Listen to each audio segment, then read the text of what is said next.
ख़बर न्यूज़ सूबाई वज़ीर शर्जील इनाम मेमण चयो त इमरान ख़ान खे हिकु भेरो ॿीहर शिकस्त ॾिसणी पवंदी। इमरान ख़ान जी ब्लैकमेलिंग जा समूरा हरबा नाकाम थी चुका आहिनि।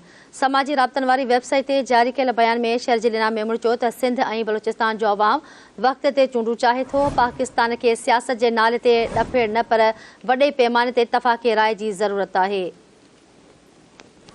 शर्जील इनाम मेमण चयो त इमरान ख़ान जो वीडियोज़ प्रेस कॉन्फ्रेंसिस इंतिशार पखिड़ण बिना कुझु बि नाहिनि। सिंध हुकूमत पंहिंजो 5 सालनि जो मुदो पूरो कंदी। इमरान ख़ान खे एतिरो शौक़ु आहे त अॼु पंजाब ऐं KP असेंबली टोड़े। संदसि चवणु हुयो त जून में PTI मेंबरनि खे इस्तीफ़ा जी तस्दीक़ लाइ नोटिस जारी कया विया हुआ। तस्दीक़ लाइ क़ौमी असेंबली जे स्पीकर वटि केर बि पेश न थियो। KP में पुलिस स्टेशन्स ते हमला थी रहिया आहिनि।